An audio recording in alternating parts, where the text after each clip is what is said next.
आता मी तिळगुळाचे लाडू बनवते. संक्रांत झाली पण मी तिळगुळाचे लाडू बनवते. तिळ राहिलेले आहेत ना, त्याचे आता मी हा गूळ टाकला याच्यात आणि चांगला असं मेल्ट करून घेते. हा मेल्ट झाला ना की मी हे टाकून देणार मी, कारण ह्याचं मेल्ट व्हायची वाट बघते. मेल्ट कधी होईल. आणि हे मेल्ट झालं ना की आपण तीळ वगैरे शेंगदाणे वगैरे बारीक केलेत मी, ते टाकून द्यायचे ह्याच्यात आणि चांगलं मिक्स करून घ्यायचे. मस्त लाडू तयार होतील. कोणी कोणी तीळ भाजतं पण मी तीळ भाजले नाही आहेत, मी डायरेक्ट टाकलेत. मी शेंगदाणे भाजून घेतलेत फक्त. आणि हा गूळ वितळायला टाईम लागतोय खूप. हा जेव्हा उतरेल तेव्हा ते मी टाकू शकतो त्याच्यात मटेरियल. बघा, त्याला चांगलं मिक्स करून घेते. आणि हे बघा किती बारीक हे केलं आहे. आणि हे तीळ आहेत आणि शेंगदाण्याचं कूट आहे, जे शेंगदाणे बारीक करून टाकलेत. आपलं असंच घरगुती छोट्या पोरांना खाण्यासाठी ट्राय करू शकता, छोट्या पोरांसाठी. आणि आता हे गूळ टाकलं आहे मी अर्धा. ते अजून हे होतं आहे, मेल्ट होतं आहे, कारण मेल्ट नाही झालं आहे. स्लो गॅसवरती मेल्ट करते मी त्याला, जेणेकरून ते हे पण नको व्हायला, जळायला पण नको.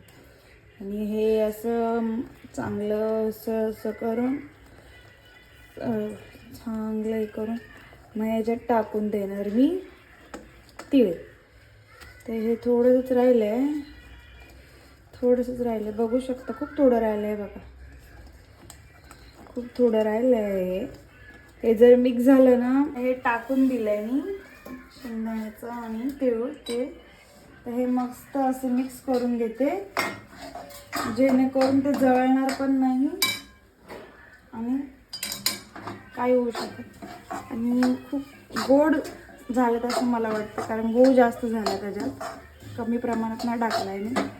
खाणारे आणि तर हे टाकलं आता याला मस्त असं हे करून घ्यायला.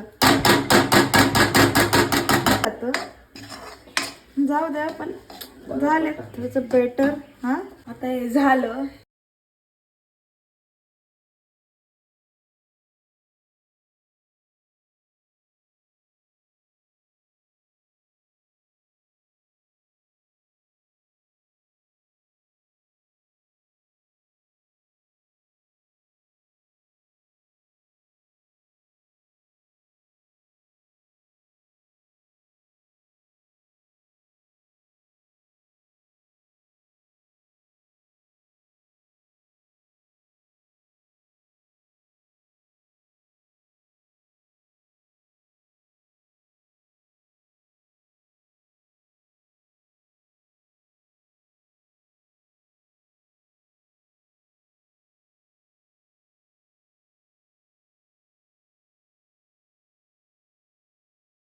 आता गाईज रेडी झाले माझे लाडू. मी लाडूची रेसिपी टाकून देईल. तिळगुळाचे लाडू खूप छान झाले बघा, भारी झाले. कसे झाले पिल्लू? भारी. बघा किती भारी झाले.